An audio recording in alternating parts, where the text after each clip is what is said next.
Next again, I will install the operating system later. Microsoft Windows, मला टाकायची server. Next कुठे store करायचं virtual machine? Virtual machine आपण store करूयात C drive मध्ये. माय VMs नावाचं फोल्डर आहे, त्याच्यामध्ये एक फोल्डर बनवून घेऊ. याला आपण नाव देऊ PC 201. काय नाव देणार आपल्याला?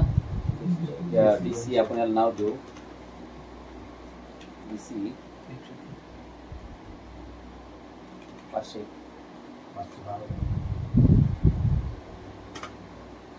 ओके, याला आपण नाव देऊ DC 501.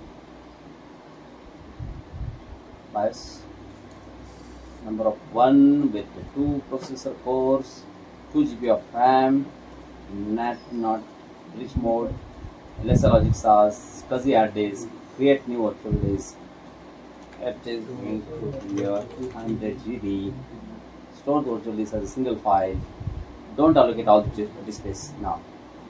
Okay, and finish. So me fast त्याच्यामुळे घेतलंय कारण की आपण आता हे तुम्ही उकडून पिला असेल आतापर्यंत, म्हणजे उकडून प्यायला पाहिजे तुम्ही माझ्या मत असेल इतकं फास्ट, बरोबर आहे. DC 501 power on this virtual machine. पण पहिले एडिट करा आणि सर्व्हरची त्याला DVD ISO अटॅच करा. तर CD DVD drive, use the ISO image, and inside the C drive there is ISO here on the system drive. Okay, so click OK. Now power on the virtual machine to start the installation of server to get trial. Finish it.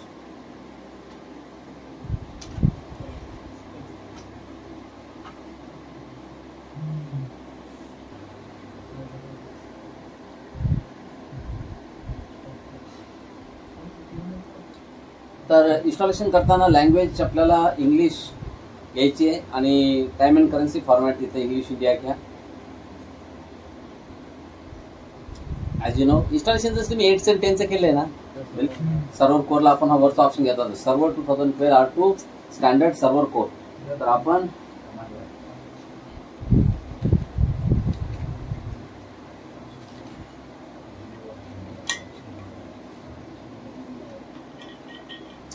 या ठिकाणी 2 नंबरचं घ्यायचं आपल्याला.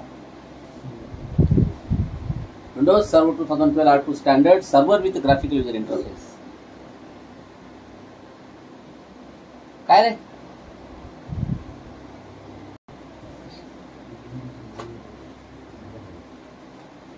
I accept the license terms. Next. And custom. We are not going to upgrade that. याला petrol जास्त fine भेटून बसायचं चालतं, पण ते काय ते काय म्हणतात काय काय तेवढी तिथे छान राहतात ते बस तिथं साळा पार कसाला बरं काय ना याला मारित सोमाबाई किती रोज आहे का. चला तर एक नवीन पार्टिशन बनवू आपण. एक काम करू, 200 GB ना आपल्याकडे, 100 GB दोन करू. 100,000 MB म्हणजे 100 GB, ते काहीतरी 96-97 GB होत असेल आपल्या घरात, कारण की आपल्याला काही खायचं नाही. ते 97.3 GB आणि राहिलेलं ओके. 2 नंबरचं पार्टिशन आहे. फॉर्मॅट करायची गरज नाही, कारण की ते तुम्ही नेक्स्ट केलं का ते फॉर्मॅट करूनच इन्स्टॉलेशन करणार. फॉर्मॅट केल्याशिवाय डेटा नाही टाकते, त्याला माहिती ऑपरेटिंग सिस्टम, बरोबर.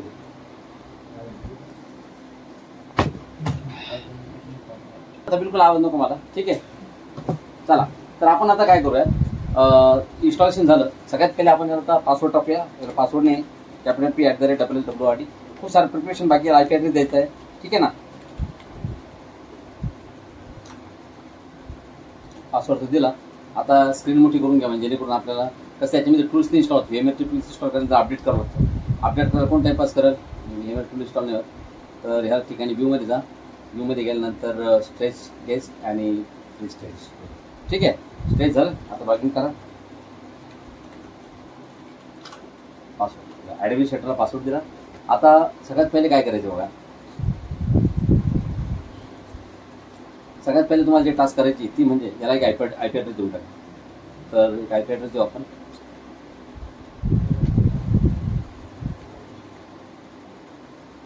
आयपी ॲड्रेसला आपण देऊ 19, त्याचं नाव काय 500 आहे ना. IP address 192.168.1.1.50.1.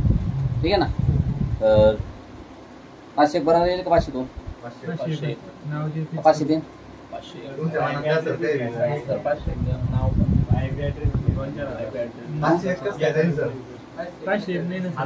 ठीक आहे म्हणून राहिला. हो तर 500 बरोबर 500 तो होतो. हो अहो 500 आयपी ॲड्रेस द्यायचं तो 254 च्या आकडे जात.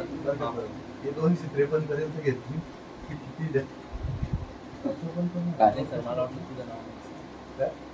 मी म्हणले 500 देतो का 502 देऊ ते पण म्हणले. हो चांगला आहे.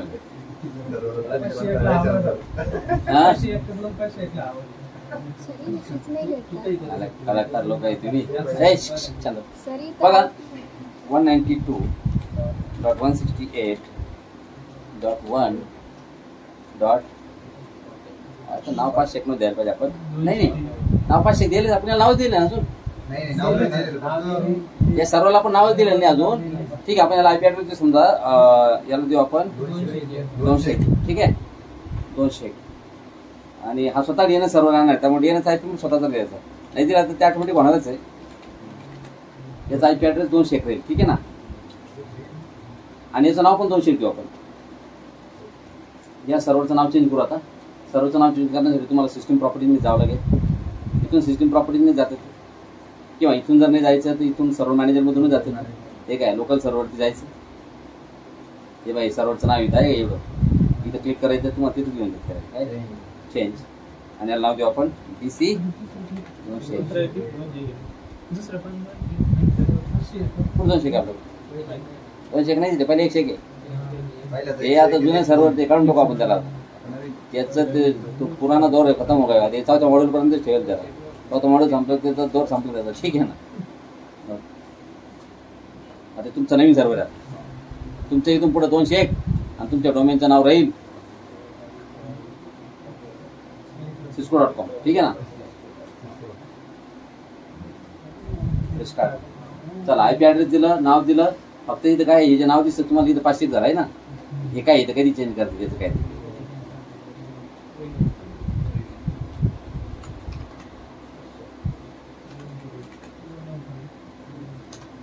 काय लागतं का.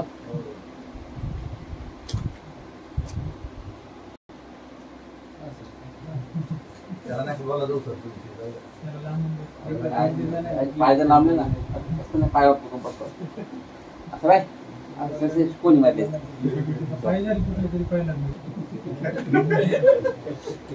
चला शांत. हा तर बघा आता ह्या ठिकाणी आपण प्रिपरेशन केलेलं आहे. सर्व्हरला नाव दिलेलं आहे DC 201. बघून घ्या तुम्ही. नाव पण चेंज झालं इथं पण दिसेल तुम्हाला लोकल सर्व्हरमध्ये गेल्यानंतर. ओके. आणि बघा याचा आयपी ॲड्रेस तुम्हाला इथे दिसेल. इथे आयपी ॲड्रेस दिसतो 201 बरोबर. आता आपल्याला काय करायचंय याला बनवायचा फॉरेस्टचा रूट डोमेन. काय बनवू त्याला आपल्या फॉरेस्टचा पहिला डोमेन बनवायचा आपल्याला ध्यानात ठेवा. त्यासाठी आपल्याला इथं सगळ्यात पहिले विंडोज सर्व्हर मध्ये रोल बेस ऍडमिनिस्ट्रेशन सर्व्हर कसं आहे रोल बेस. हे जर ओपन जर नाही झालं जनरली ओपन होतच पण जर ओपन जर नाही झालं तिथे सर्व्हर मॅनेजर ओपन करा. बाय डिफॉल्ट जर सर्व्हर चालू होतं ना तर सर्व्हर मॅनेजर बघा इथे टूल बॉक्स दिसतो का. हा टूल बॉक्स म्हणजे इथे सर्व्हर मॅनेजर आहे. हे सर्व्हर मॅनेजर ऑटोमॅटिक ओपन झालं. Server manager open. Server manager open झाल्यानंतर तुम्हाला काय करायचंय बघा इथे राईट साईडला मॅनेजर काय मॅनेजर. तो मॅनेजरवरती क्लिक करा आणि ऍड रोल्स अँड फीचर्स. कारण की विंडोज सर्व्हर मध्ये सगळं roles and feature based administration ध्यानात ठेवा. Role based and feature based आहे त्यामुळे roles and features. Okay before you begin इथं तुम्हाला थोडंसं काही या गोष्टी ध्यानात घेतलेल्या त्यांनी की the wizard helps you to install roles role services features. Next role based or feature based installation पाहिजे तुम्हाला की रिमोट डेस्कटॉप सर्व्हिसेस इन्स्टॉलेशन. आपल्याला व्हिडिओ बनवायचं आपल्याला काय करायचं आहे रिमोट रोल बेस्ड आणि फीचर बेस्ड इन्स्टॉलेशन करायचं. पहिलाच ऑप्शन. नेक्स्ट कोणत्या सर्व्हरवरती तुम्हाला बघा तुम्ही इथं बसून नेटवर्कमध्ये कोणत्या सर्व्हरवरती इन्स्टॉलेशन करू शकता कोणती सर्व्हिस. तर आपल्याला काय करायचं आहे select server from the pool and we are having a DC 201. None of the server available in our environment. आपल्या एन्व्हायरमेंटमध्ये कोणते सर्व्हर अवेलेबल नाही आहे दुसरं.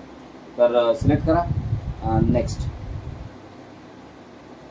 आणि त्यानंतर आपल्याला टाकायचा आहे 2 नंबरचा role, active directory domain services. बघा, ऍक्टिव्ह डायरेक्टरी डोमेन सर्व्हिसेस हा रोल खूप महत्त्वाचा आहे. म्हणजे हाच रोल लागेल. या रोलशिवाय तुम्ही डोमेन बनवू शकत नाही. तर आपण पहिले हा रोल टाकू. रोल टाकल्यानं डोमेन इन्स्टॉल होत नाही. रोल टाकायचा, नंतर तुम्हाला या सर्वला डोमेन कंट्रोलरसाठी प्रमोट करावं लागेल. तो ॲड फीचर्स. बघा इथं ऑटोमॅटिक आता पुढे गेल्यानंतर एक फीचर इन्स्टॉल झालं बघा, ग्रुप पॉलिसी. कारण की ऍक्टिव्ह डायरेक्टरी डोमेन सर्व्हिसेसला डीएनएस पण लागतं. आपण अजून डीएनएस टाकलं नाही. डीएनएस शिवाय सुद्धा डोमेन काम करू शकत नाही. डीएनएस स्वतः इन्स्टॉलेशन वेळेस ऑटोमॅटिक टाकून घेते. नेक्स्ट. बघा, हा ग्रुप पॉलिसी मॅनेजमेंट फीचर टाकताना म्हणजे बघा इकडं रोल होते, हे रोल होते, आणि नेक्स्ट केलं हे फीचर आहे. तर टोटल बघा फीचर किती, जवळपास 45 त्या पुढे फीचर असते. समजलं तुम्हाला, एवढे फीचर आहे. तर आपल्याला त्याला ऍक्टिव्ह डायरेक्टरी डोमेन सर्व्हिसेसचा रोल, त्या रोलला चालायला जे फीचर लागत होते ते त्याने बाय डिफॉल्ट सिलेक्ट केले. ग्रुप पॉलिसी लागत होते त्याला त्याने घेतली ग्रुप पॉलिसी बरोबर. नेक्स्ट आणि इन्स्टॉल. आता हे रोल इन्स्टॉलेशन करतो. जसा रोल इन्स्टॉल झाला की आपल्याला लगेच ताबडतोब काय करायचं, याला या विंडोज सर्व्हरला DC201 या सर्व्हरला डोमेन कंट्रोलरसाठी प्रमोट करायचं. तुम्ही बघा, जोपर्यंत आपण त्याच्यामध्ये डोमेन टाकत नाही ना तोपर्यंत तुमचे युजर कुठं बांधतात बघा. तुम्ही कम्प्युटर मॅनेजमेंट जाता, सर्व्हर आपलं आहे, सर्व्हरमध्ये सुद्धा कम्प्युटर मॅनेजमेंट असतं. आणि कम्प्युटर मॅनेजमेंटचे लोकल युजर्स ग्रुप्स असतात आहे का. लोकल युजर्स ग्रुप्स आहे इथे युजर्स, इथून तुम्ही युजर बनवता. Right click, new user. पण बघा तसे आपलं डोमेन इन्स्टॉल होईल ना, हा ऑप्शन गायब होऊन दिली.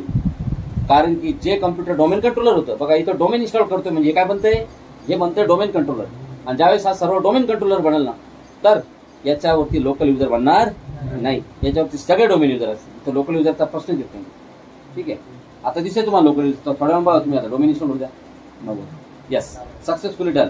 आता काय करायचं तुम्हाला, याला डायरेक्ट डोमेन कंट्रोलरसाठी प्रमोट करायचं. बघा इथं डायरेक्ट त्या ब्लू स्क्रीन म्हणजे ब्लू लाईन मध्ये आले बघा, promote this server to domain controller.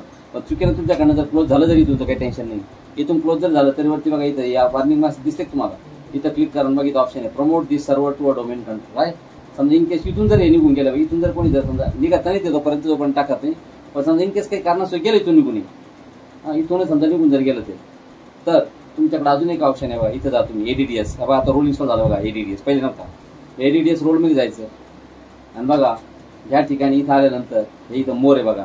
आणि मोरमध्ये पण द्यायला बघा इथे promote this server to domain control आहे का. इथं क्लिक करा, लगेच डोमेन इन्स्टॉलेशन चालू होईल. इथं क्लिक केलं तर ठीक आहे, बेटर आहे. तुम्हाला इथं ऑप्शन दिलेलं आहे, इथं क्लिक करा आणि promote this server to domain control झालं सर. आता इथून पुढे इन्स्टॉलेशन. तर तुम्हाला काय करायचं आहे, तुम्हाला फॉरेस्टचा पहिला डोमेन बनवायचा आहे. तर फॉरेस्टचा पहिल्या डोमेनला म्हणतात फॉरेस्टचा रूट डोमेन. तर फॉरेस्टचा रूट डोमेन बनवायचं असेल तर 3 नंबरचा ऑप्शन बघा, ऍड न्यू फॉरेस्ट. म्हणजे आपल्याला एक नवीन फॉरेस्ट बनवायचा. मग नवीन फॉरेस्टचा पहिला डोमेन राहील, आता तो फॉरेस्टचा रूट होईल. मग तुम्ही म्हणशाल 1 नंबरचा ऑप्शन कशाला आहे. 1 नंबरचा ऑप्शन असा आहे की तुमच्याकडे ऑलरेडी एक डोमेन बनलेला आहे आणि त्याचा एक डोमेन कंट्रोलर आहे. म्हणजे DC101 तुमच्याकडे बनलेला आहे आणि तुम्हाला DC102 बनवायचं आहे. म्हणजे एकाच डोमेनचे 2 डोमेन कंट्रोलर पाहिजे. तर तुम्हाला दुसरा जर बनवायचा असेल ना ऍडिशनल, तर ऍडिशनल डोमेन कंट्रोलर बनवण्यासाठी ऑप्शन. त्याच्यानंतर हा ऑप्शन आहे चाइल्ड बनवण्यासाठी किंवा ट्री रूट डोमेन बनवण्यासाठी. हे बघा, ट्री डोमेन चाइल्ड बनवण्यासाठी 2 नंबरचा ऑप्शन. तर तुम्ही मला सांगा ते काय म्हणतो, तुम्हाला चाइल्ड डोमेन बनायचं असेल तर पॅरेंट डोमेन सांगा. आपण अजून पहिलेच बनवलं नाही, पॅरेंटच नाही आपल्याकडे, चाइल्ड कुठून येणार बरोबर आहे. तर पहिले पॅरेंट बनवा. तर फॉरेस्टचा रूट डोमेन आपण बनवतो ॲड न्यू फॉरेस्ट आणि फॉरेस्टच्या रूट डोमेनला नाव द्या. बोला काय डोमेनला नाव देऊ मी. तर आपल्या डोमेनचं नाव राहणार आहे hackers.com. आपल्या ऑर्गनायझेशनचं नाव हॅकर्स आहे. ठीक आहे ना. चला नेक्स्ट. आणि मग पुढं डोमेनचं नेटबायस नाव येतं. ते अजून टाइम झाला. ठीक आहे, नाही सॉरी पुढे. ठीक आहे ना. पुढे बघा फॉरेस्ट फंक्शन लेवल आणि डोमेन फंक्शन लेवल. हा टॉपिक तुम्हाला शिकवायचा मला, पण हा मी तुम्हाला तर उद्या थोडंसं सांगेल विषय करेन. फॉरेस्ट कसं आहे तर माहिती का, तुमचं फॉरेस्ट कोणत्या लेवल आहे याला ऍक्च्युली म्हणतात forest and domain operating modes. हे डोमेनचे आणि फॉरेस्टचे ऑपरेटिंग मोड्स आहे. डोमेन कोणत्या लेवलला काम करते, फॉरेस्ट कोणत्या लेवलला काम करते. तुमचं फॉरेस्ट फंक्शन लेवल तुम्ही बघा. मी जर फॉरेस्ट फंक्शन लेवल जर 2012 जर घेतलं तर मला डोमेन फंक्शन लेवल जे ना फक्त 2012 मिळेल, त्याच्यापेक्षा कमी नाही मिळणार. पण मी जर फॉरेस्ट फंक्शन लेवल जर 2008 घेतलं तर मला डोमेन फंक्शन लेवल 2012 R2 मिळेल, 2012 पण मिळेल, 2008 R2 पण मिळेल, 2008 पण मिळेल. समजलं तुम्हाला. Forest function level defines the compatibility and domain function level defines the features. म्हणजे तुम्हाला डोमेनमध्ये टॉप लेवलची फीचर पाहिजे तर तुम्हाला forest domain function level 2012 R2 घ्यावं लागेल. पण तुम्हाला कम्पॅटिबिलिटी पाहिजे. कम्पॅटिबिलिटी करतो तुम्हाला. कम्पॅटिबिलिटी फॉरेस्ट फंक्शन लेवल तय करतं. म्हणजे बघा, मी जर फॉरेस्ट फंक्शन लेवल जर 2012 जर घेतलं तर डोमेन फंक्शन लेवल मी 2008 करू शकत नाही, कारण की माझं फॉरेस्ट जर 2012 वर चालू आहे, डोमेन कसं 2008 वर चालू, बरोबर आहे की नाही?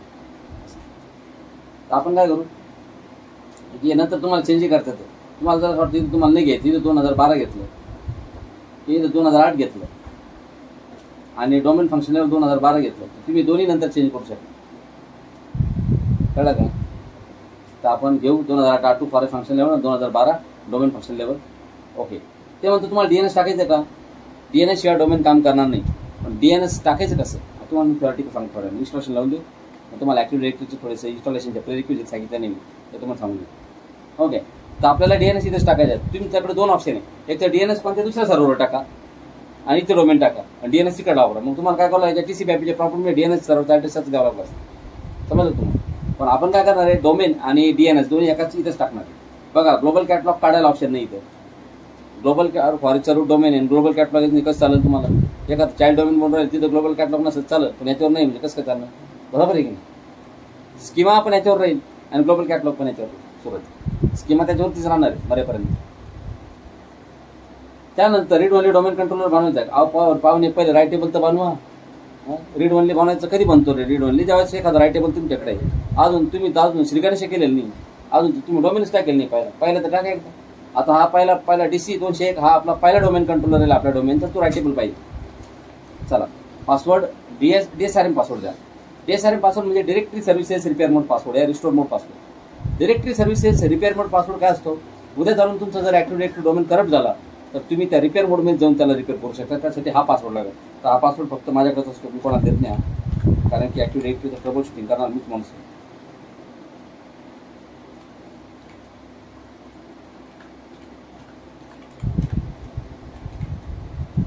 कळा कर काय अंदाज? ते म्हणतं डीएनएस डेलिगेशन मी बनवू शकत नाही. अहो, डीएनएस आता टाकलं, डेलिगेशन कसं बनणार आहे? एडएम करते. ठीक आहे, नेक्स्ट. आणि बघा, नेट बायसचं डोमेनचं सिंगल लेबल नेम करायचं. तर डोमेनचं नाव जर समजा तुम्ही जर दिले, काय डोमेनचं नाव दिलं आपण? hackers.com. तर बरोबर डोमेनचं नेट बायस नेम फक्त हॅकर्सच येणार. आलं का? मग हे पाथ तुमचा डोमेनचा डेटाबेस कुठे स्टोर होणार, लॉग फाईल कुठे स्टोर होणार, सीसॉल्व कुठे स्टोर होणार? तर डेटाबेस फोल्डर आहे NTDS, लॉग फाईल्स NTDS आणि सीसॉल्व फोल्डर सीसॉल्व. आता सीसॉल्व काय असतं तुम्हाला सांगतो. ठीक आहे ना? नेक्स्ट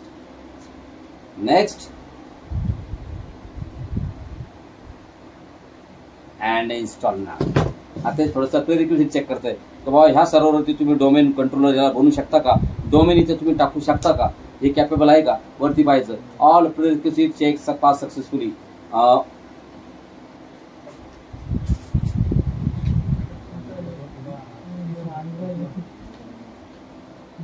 ओके, हे वार्निंग काय पाहू नका, वार्निंग काही कामाची नाही. ठीक आहे.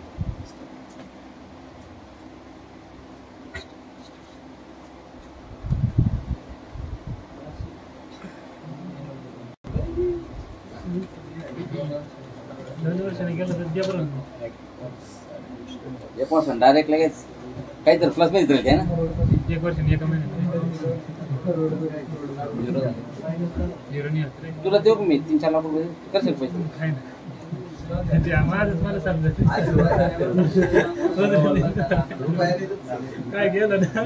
तुम्ही बघा, आता मी जर समजा कम्प्युटर मॅनेजमेंट जर गेलो COMPMGMT.MSc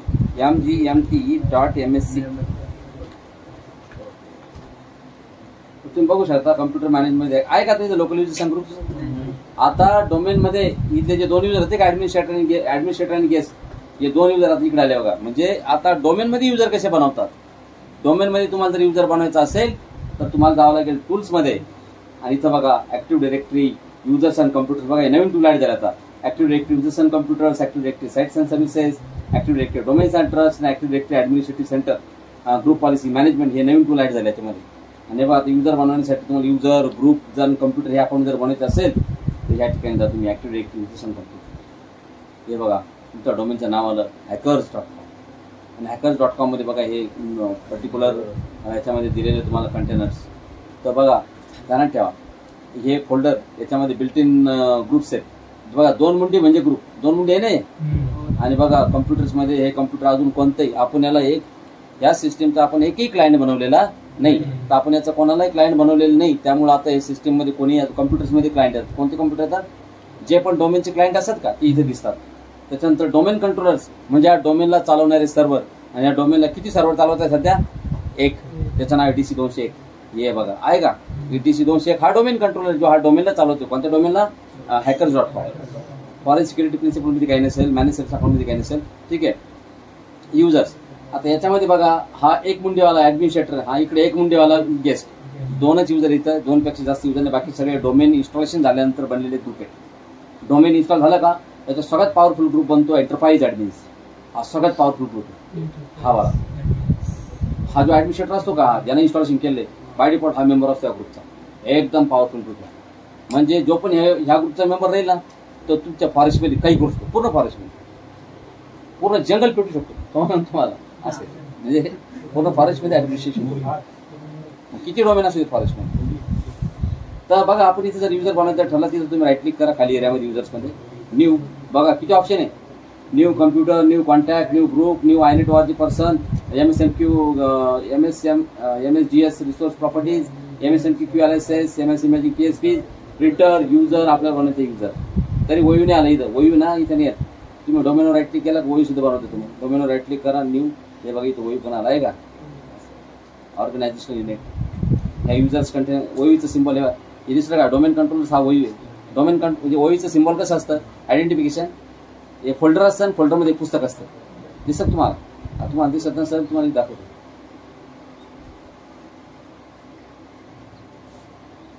एक पुस्तक आहे आतमध्ये. अजून काय मोठी स्क्रीन पाहिजे का? कुठं आणू?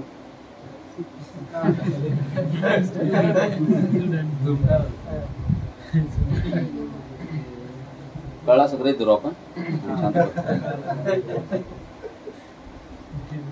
तर इथं आपण युजर बनू, एक नवीन युजर बनू. आणि बघा डोमेनची बाय डिफॉल्ट पॉलिसी असते पासवर्ड कॉम्प्लेक्स लागतो. साधा पासवर्ड घेत नाही ते. कमीत कमी 7 कॅरेक्टरचा पासवर्ड आणि तो पण कॉम्प्लेक्स. तर मी युजर बनवतो. बघा माझं कोणत्या डोमेन असू द्या माझ्या डोमेनचा पहिला युजर हा ॲलेक्सच असतो. त्यामुळे ॲलेक्स शिवाय मी युजर बनवतो. परंपरा आहे. ॲलेक्स बद्दल मी तुम्हाला सगळ्या गोष्टी सांगाल सविस्तर. तुम्हाला ॲलेक्स बद्दल सांगेल की मी नाही. मी दरवेळेस ॲलेक्स युजर का माझं तुम्ही सिस्टीममध्ये पाहिलं असेल विंडोज 8 मध्ये सगळ्यात पहिले ॲलेक्स युजर होता. या ऍडमिनिस्ट्रेटर आणि पहिले युजर काय चला पासवर्ड बघा. पासवर्ड 1 2 3 असं एवढा छोटा पासवर्ड तर घेणारच नाही होते. शक्यच नाही ते. पासवर्ड त्याचं म्हणणं आहे भाऊ मोठा पासवर्ड आहे. आपण देऊ capital P @SSWORD. Capital P @SSWORD. यात आहे बघितलं option user must change password next log on. म्हणजे नेक्स्ट टाइम हे स्कीमा ॲट्रिब्यूट्स आहे. काय आहे? User cannot change password, password never expires, account is disabled. हे स्कीमा ॲट्रिब्यूट्स. म्हणजे बघा इथे जर मी क्लिक केलं user must change password next log on आणि मी जर म्हणलं युजर कॅनॉट चेंज पासवर्ड ते म्हणतं वासना करू नये. दोन्ही ऑप्शन कसे एकदाच क्लिक करू राहिले. वरती म्हणून राहिले नेक्स्ट टाइम युजरने लॉग इन करताना काय करायचं त्याचा पासवर्ड स्वतः चेंज करायचा. आणि खाली म्हणतात युजर कॅनॉट चेंज पासवर्ड. म्हणजे युजरने पासवर्ड चेंज करायला अलाव नाही. घोड्यावर बसू द्यायचं नाही, पैसा द्यायचं नाही. अशी गमत ते इथे काहीच करू नका सध्या. नेक्स्ट बघा आपण युजर बनवणार की ॲलेक्स. आता आपल्याला बनायचं आहे क्लायंट. काय बनायचंय? तर क्लायंट कसं बनवतात बघा. आपल्याकडे त्या दिवशी आपण विंडोज 8 एक सिस्टीम बनवले नाही इथे पहिले बॅचमध्ये बनवून याला क्लायंट बनवू आपण. नवं सिस्टीम एकदा डोमेनचा क्लायंट कसं बनवता बघून घ्या. उद्या बनवू आपण पण आज पहिले एक बनवू आता. ठीक आहे ना. उद्या आल्याला बरोबर पण एक बनवू. उद्या आपल्याला प्रॅक्टिकल बघायचे पुढचे काही युजर अकाउंटचे रिलेटेड.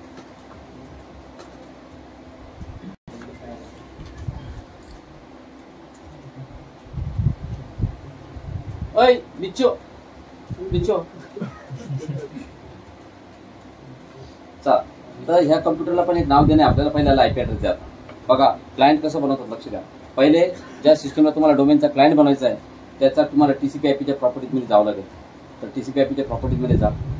हे TCP/IPची प्रॉपर्टी आहे आणि TCP/IPच्या प्रॉपर्टीजमध्ये आल्यानंतर IP वर्जन 4 आहे आपलं. IP वर्जन 4च्या प्रॉपर्टीजमध्ये याला IP आहे की त्याला 192.168.1.43 आणि सगळ्यात मग ते शांत कोण बोलतं रे? बघा तुम्ही भले माझ्या पाठीमागे पैसे दे पण मला 2 वेळेस वर्षात 3 वेळेस वर्षात एखाद्या वेळेस मला जर दिसलं ना म्हणजे मी काय करणार आहे पाठीमाग तुम्ही पण त्याचं नाव काढणार मला. त्याच्यानंतर रेफर DNS कोणता आपला 200 पुन्हा ॲडव्हान्समध्ये जाता आणि ॲडव्हान्समध्ये DNS टॅबमध्ये जाऊन या ठिकाणी तुम्हाला द्यायचे कनेक्शन सफिक्स. म्हणजे कनेक्शन सफिक्स काय आपलं हॅकर्स आणि इथं खाली आहे use this connection DNS suffix for DNS registration. बस एवढं क्लिक करायचं. Okay okay close. बस आता सिस्टीम प्रॉपर्टीजमध्ये जा.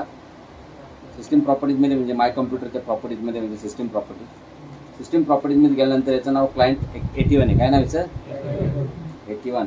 काम करू क्लायंट 81च राहू दे. आता IP ॲड्रेस चेंज करू. आता नाव चेंज करायचं म्हणून रिस्टार्ट करू तसं जमतं मला काही प्रॉब्लेम नाही. आता नाव चेंज करून आणि डोमेनमध्ये घेता येत त्याला. पण आपण एक काम करू मिनिंगफुल कसं राहतं याला 43 IP दिल्यापेक्षा यालाच 81 देऊ नको. म्हणजे याचा IP ॲड्रेस 81 तिकडं सिस्टीमचं नाव पण क्लायंट 81 समजतं आपल्याला. चल सिस्टीम प्रॉपर्टीजमध्ये जा आणि इथं आल्यानंतर क्लायंट 81 जे आहे चेंज सेटिंग्स. बघा हे कम्प्युटर सध्या वर्कबुकमध्ये त्याच्यामध्ये हे this computer is part of the workbook network so I am going to make it as a domain member. डोमेनचा क्लायंट बनायचं म्हणतात. काय तुमच्या डोमेनचं नाव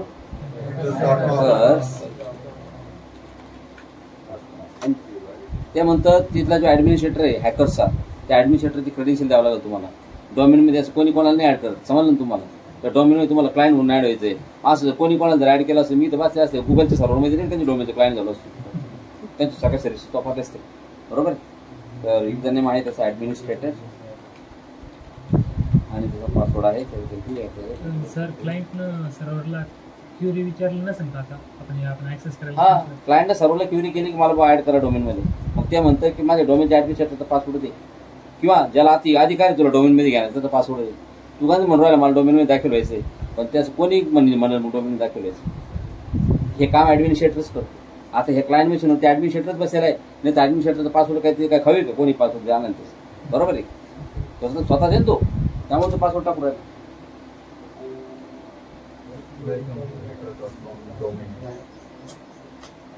बाहेर सुटतो गेलं बरं ते घेऊन टाकायला पाहिजे झालेलं बघ. डीमार्ट 4% का वरती गेलं काय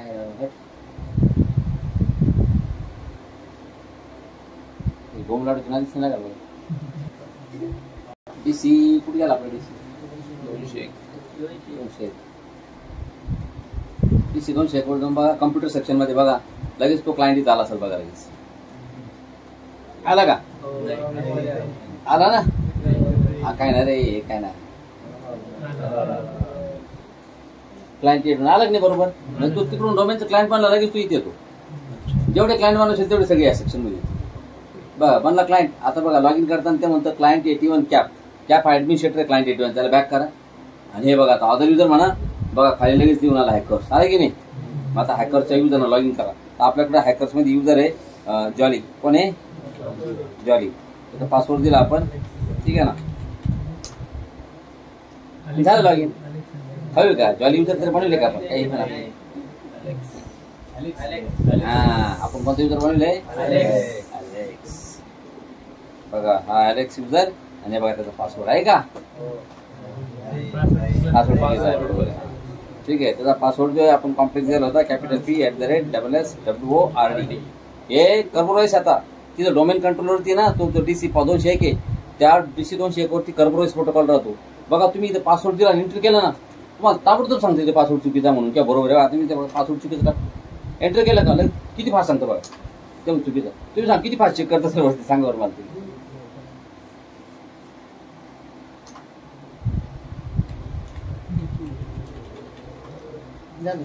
वेलकम आलं म्हणजे सर झालं लॉग इन. हाय हाय म्हणजे पहिल्यांदाच लॉग इन करतो. ಆಯ್ತು ಬಾಯ್ ಬಾಯ್